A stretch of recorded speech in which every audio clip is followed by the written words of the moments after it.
Mirëmbrëma të nderuar zonja dhe zotrin, do t'jemi së bashku në edicionin qendror të lajmeve këtu në ekranin e kanalit 7, ndër të tjera do të ndiqni.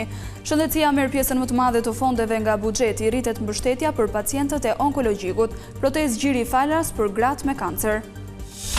Policia e Tiranës arreston një ish ushtarak që ishte rekrutuar nga grupet kriminale. Në makinën e tij të kamufluar si taksi u gjetën 4 pistoleta. Aksident në rrugën Lezhë-Milot, 2 persona humbin jetën pas përplasjes automjeteve, njëri nga shoferët rezultoi pas testit alkoolit se ishte i dehur.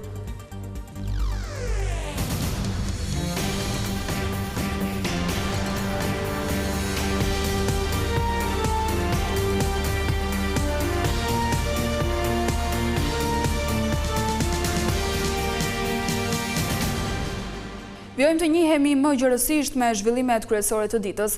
Shëndetësia është sektori që do të mbështetet më shumë nga buxheti i vitit të ardhshëm me afro 1 miliard euro. Kryeministri Edi Rama konfirmoi se 15 milion euro do të shkojnë vetëm për pacientët e onkologjikut, kryesisht për barnat e shtrenjta, ndërsa proteza e gjirit për gratë me kancer do të jetë falas.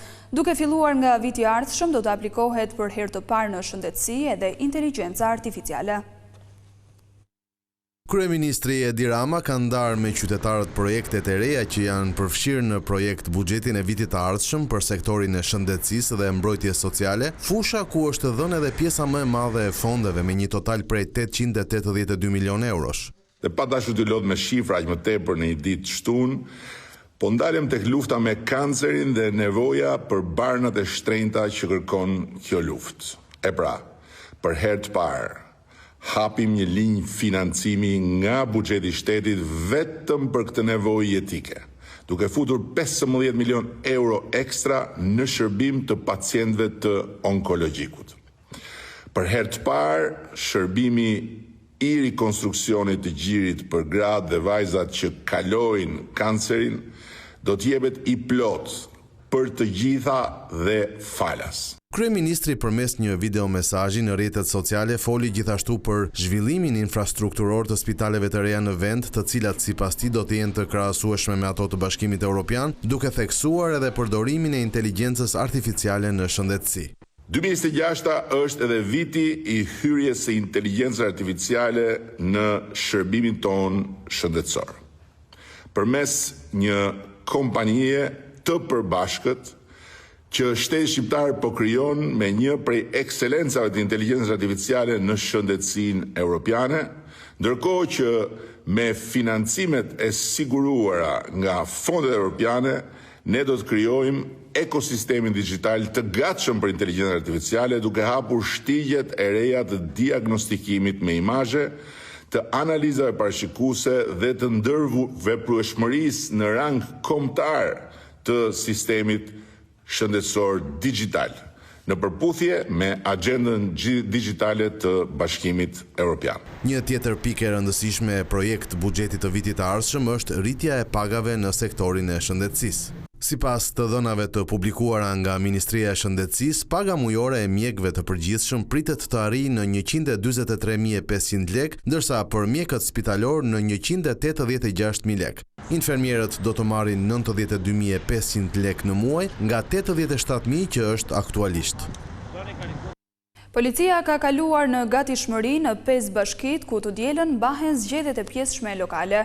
Më shumë se 612 punonjës janë angazhuar për mbarvajtjen e procesit të votimit, ndërkohë që KZAZ-t kanë marrë në dorëzim bazën materiale. Nesër rreth 334.000 votues të 5 bashkive të vendit do të votojnë për të zgjedhur kryebashkiakët e rinj. Komisioni Qendror i Zgjedhjeve ka shpërndar materialet zgjedhore në 5 bashkit: Vlorë, Berat, Cerrik, Mat, Tepelen.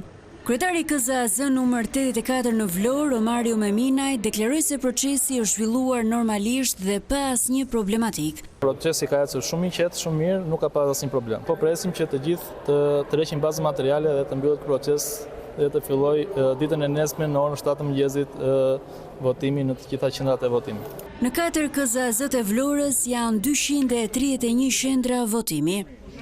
Në matë shpërndarja është bërë në KZAZ numër 16. Komisionerët e 47 qendrave u paraqitu në këtë KZAZ që është e vendosur në Pallatin e Sportit Ferit Hysa të qytetit të Burrelit dhe bën tërheqjen e materialeve zgjedhore për votimet e së dielës.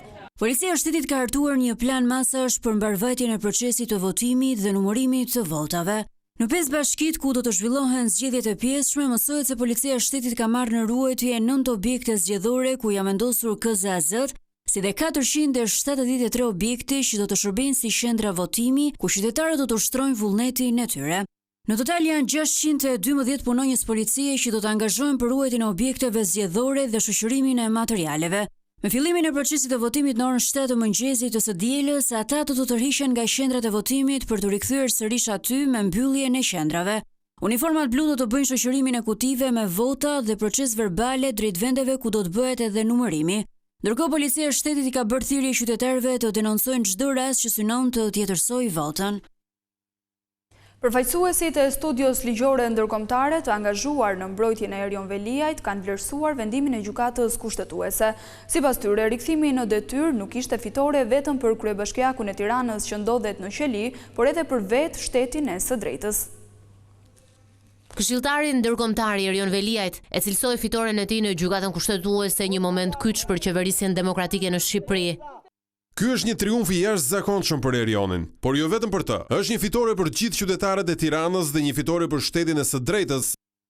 Duke risjellë në vëmendje fjalimin e Veliajt se kishte pritur 9 muaj për 9 minuta, Daniel Fetterman thot se vendimi përbën përparim për shtetin e së drejtës. Vendimi i gjykatës riafirmon parimin themelor kushtetues se mandati i një zyrtari të zgjedhur nuk mund të ndërpritet pa respektuar procesin e rregullligjor. Vëzhguesit e shohin vendimin e gjykatës kushtetuese si një gur kilometrik përcaktues në përpjekjet e Shqipërisë për të forcuar angazhimin e saj ndaj shtetit të së drejtës, si dhe në betejën e kryebashkiakut Veliaj për të vijuar të shërbejë qytetarëve të Tiranës dhe për ta shndruar atë në një qytet të nivelit botror dhe në një destinacion mikpritës evropian. Të hënën e 3 nëntorit, gjykata kushtetuese e Shqipërisë rrëzoi vendimin e Këshillit Bashkiak të Tiranës dhe të qeverisë për shkarkimin e Veliajt. Ky i fundit e kishte goditur vendimin në kushtetuese, duke e konsideruar të palishëm largimin nga detyra. Tashmë në krye të bashkisë së kryeqytetit, zyrtarisht qëndron Erion Veliaj, i burgosur prej 10 shkurtit të këtij viti për korrupsion, pastrim parash, fshehje pasurie dhe pra këto të kryera në bashkëpunim me gruan e tij dhe disa biznesmen.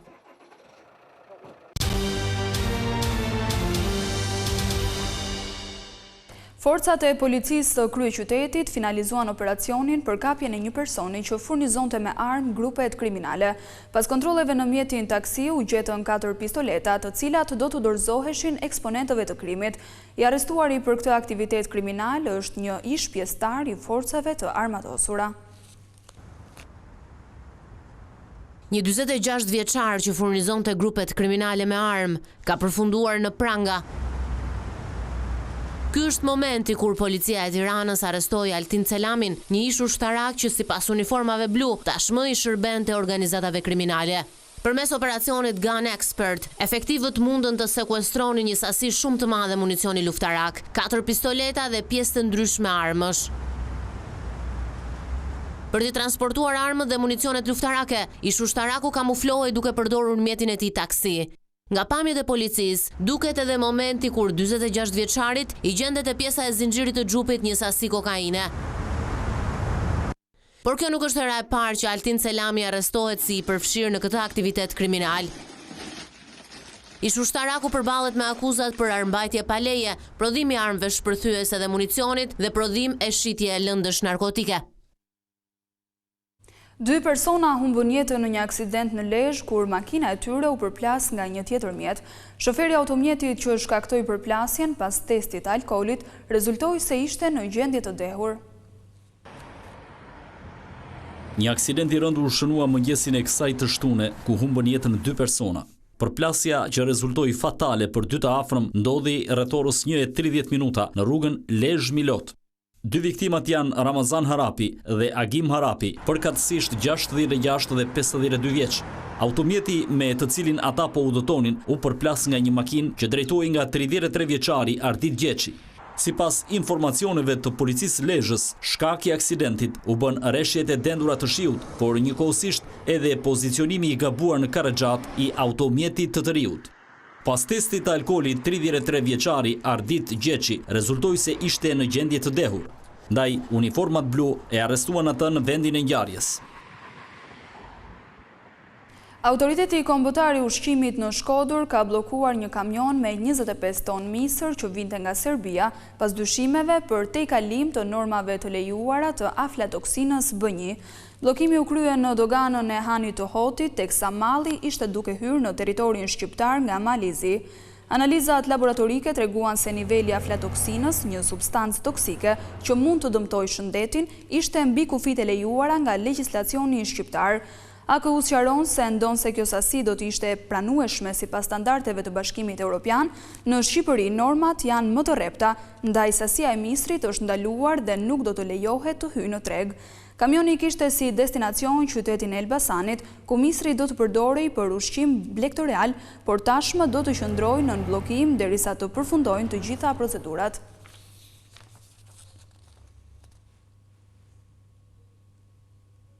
Është ekstraduar nga Mbretëria e Bashkuar një i dënuar për plagosje të rëndë me dashje dhe për armbajtje e paleje. Bëhet fjalë për 33 vjeçarin Mikel Hoxha, të cilin gjykata e apelit të Durrësit në vitin 2021 e kishte dënuar për plagosjen me armëzjarri të një personi, ngjarje ndodhur në 6 qershor të 2018-s. Konflikti që nisi për motive të dobta i shkaktoi plagë të shumta Admir Harunit.